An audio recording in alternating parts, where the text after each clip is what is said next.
Adventures of a Boat Guy says thoughts on Sharrow propellers other than the ridiculous price. Welcome to the Boaters Podcast, brought to you by the fine folks over at PartsView.com, where you can find all the boat or engine parts that you could need for your boat or engine. Check them out and save $10 to $20 using the link and coupon codes in the description below. Yeah, I get it. It's a proprietary product and it does have a very extensive price tag on them.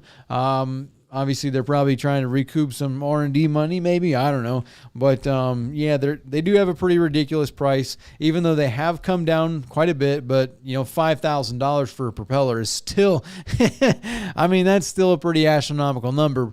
I think they're great. The fuel savings that most of them have are like, you can't.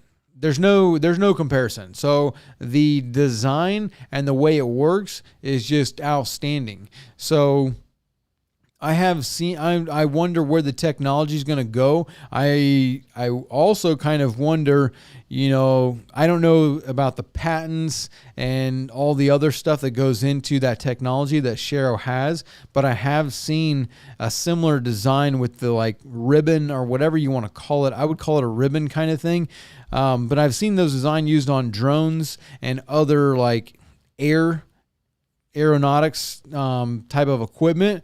So I wonder if Sharrow is going to, how long is Sharrow going to be able to hold that market with that price that they have? Because I have seen people, I've seen people print a similar design on 3D printers and use them on drones and stuff.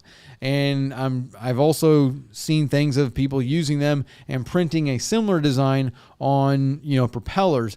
Obviously, that's not going to work on a 150, a 300, on any bigger stuff, but you've seen it, it's going to go that way.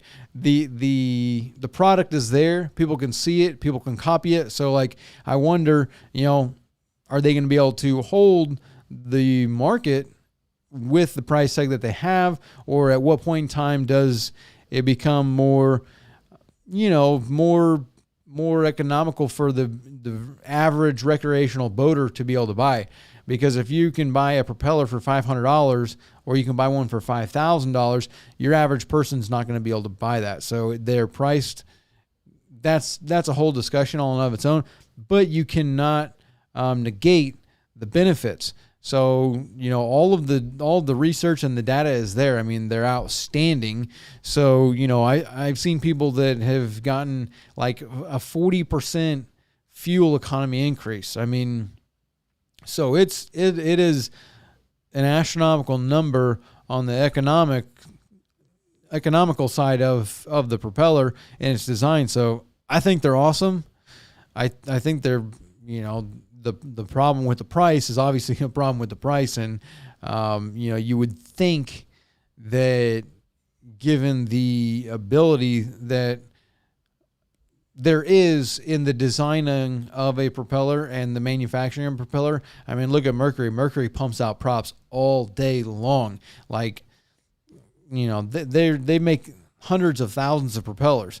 So you would think that, what if Sharrow would just license the technology? If they would license the technology to Mercury and have Mercury pump out all these Sharrow props, they could dominate the market crazy. But I really don't know. I'm just talking here. So there's probably a lot more to it besides that. But as far as my thoughts on them, I think they're great. They're outstanding. The benefits are there. The performance is there. The fuel saving is there.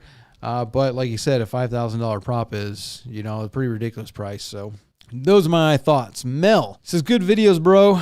Question, maybe you can help me. Do you know what is the torque that the screws of the bypass cover on an Evinrude 115 1994? I can't find the information anywhere. Thank you, Mel. I don't really know the torques of the screws, the bypass. So what is that? Is that your water cover? Is that your thermostat housing? Is that the poppet valve cover that you're talking about? If it's a cover, it's not going to be much. I wouldn't put too much thought into it. I wouldn't be getting all out of control looking for torque specs and trying to torque a bolt to a specific thing, if it's, if it's just holding like a shroud, if it's holding a water cover on, something like that, it's probably not that big of a deal. And there's going to be an O-ring and a gasket that's going to do the sealing. And those kinds of covers, like, it's not a lot. And for me, I feel it. So I don't even, I don't torque a lot of stuff because I can feel it. And I know it's not a lot. An M6 bolt is going to be like 2 to, 7 foot-pounds maybe. And then like, an M8 is going to be like 10 to 20 foot-pounds. So depending on if you're using a 1/4-inch ratchet or you're using a 3/8 ratchet, it's not as much as you would think.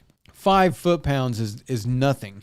So most likely it's going to be like an M6 bolt. Most M6s, like I said, is like 2 to 6, 2 to 7. I mean, it's not a lot. So I would probably be just tighten it till it's good and tight and then roll out. You don't need to get too wild with it.